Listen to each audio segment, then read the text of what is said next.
Alright, what's up guys? So this is the Horrifying Nights Crime Show. If you hear all this noise, drivers going, I have two fans on, one behind me and then one right across from me, because it's back into the mid-90s again. That's climate change for you, and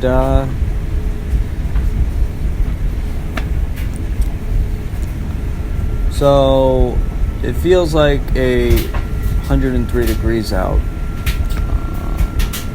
which is just ridiculous. And I mean, today or tomorrow is supposed to be the first official day of fall. I laugh at that. Right. Yeah, right.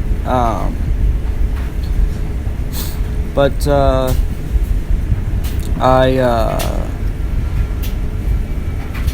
gonna be doing this the last episode of the paranormal side of the Amityville case. Then next week, I will start getting into the season finale and talking about all the films and books and all that stuff. And then we are done with season 4. And obviously season 5 will have the most episodes since season 2. It will have 13 episodes for the 5th season. So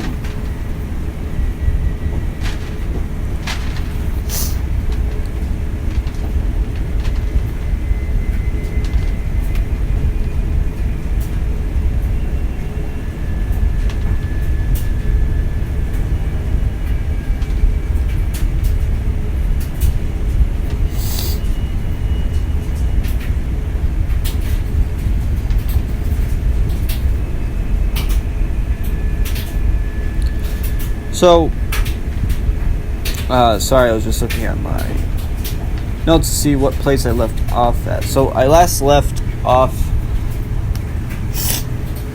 at Ed and Lorraine Warren. So if you guys don't know, Ed and Lorraine Warren is basically the most famous demonologist you will ever hear about, talk about it. When people hear about paranormal investigators, they always hear about Ed and Lorraine Warren. It always comes up. The only other people is probably ghost hunters, like Taps or Ghost Adventures. Those are probably the 3 most famous investigators in all of ghost hunting history. But Ed and Lorraine Warren, they were basically Lorraine Warren was a clairvoyant, where it was basically like a psychic. But she could also feel stuff, and she could basically tell who was there, even though there was really anybody there or not. And then Ed Warren, he was a self-made demonologist. And he's the only person to be recognized by the Catholic Church, I believe. He's the only person ever to be acknowledged by the Catholic Church. So sometimes he would do exorcisms and all that stuff. Obviously, this case was different, and unfortunately, both of them are gone. But I do remember watching an interview the actual Warrens, and specifically Lorraine Warren, because she was around when Conjuring came out and all that stuff. And she was asked about the Amityville case, and she said this. I'm going to read right from the thing. She said, "We've done thousands and thousands of cases, but there was only one that was different from all of them, really. And that was the Amityville case.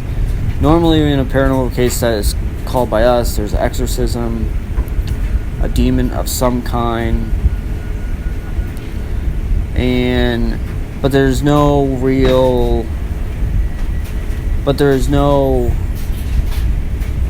permanent crime also at the house or place, basically. because this was very different. This was a murder case that also on the side had paranormal experiences. It was completely different from what they would normally go to. And when they went there that one night with a FBI agent, actually one FBI agent, one detective, their camera guy, an audio guy, and then they had so basically the cops were the skeptics, which I always say is a good idea. I mean, never mind. I mean, Taps used to do that on Ghost Hunters. They would bring the skeptics in, and most likely by the end of the night they would be at least banking on believing because of what they would experience. That's exactly what they would do. So one night when they were there, so that one night that I'm pretty sure if you if you like the paranormal, you've probably seen one specific photo from the Amityville case that everybody talks about. So one night they were there, they're communicating and stuff, and all of a sudden Lorraine Warren was using her clairvoyancy, and all of a sudden she woke up and she was away from her body. She was walking around the house and all that stuff, and then all of a sudden she screams, and they all get up. They go up near the stairs at the end of the hall, and then she says, "Turn around and take a picture."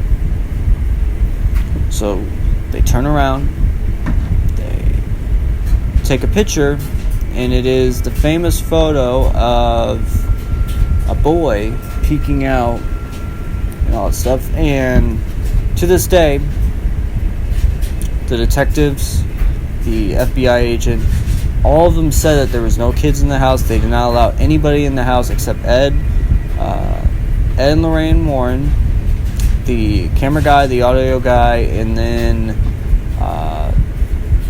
both of the detectives. So there were only 6 people in the house. They made sure that nobody else could get into the house except them. They were the only ones that were going to be inside the house. There were no kids, because unfortunately all of them were dead. And the youngest person in the house was the audio person. He was already in his mid-20s. So this kid, if you want, I think it's just you can just look up Amityville kid ghost picture, I guess.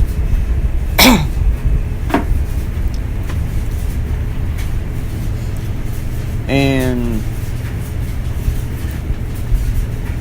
it was just weird. That to me proved that something went on in the house. Something strange happened in the house. I don't really believe anything that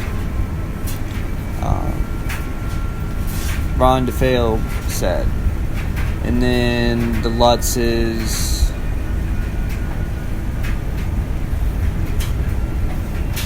but Ed and Lorraine Warren, I believe, mainly because of they had done so many cases, and they had brought people with them that would not believe a word that they would said if they were not there. And boom. And so they left after that, but it did take a toll on Lorraine Warren. It took a big toll on her. And I think that is it. I think that is enough. So since then, there's been a few experiences, none like in the movies, which I'll be talking about next week and all that stuff. But some sounds and stuff like that. But that is it. So make sure to like and subscribe, and I'll talk to you guys later.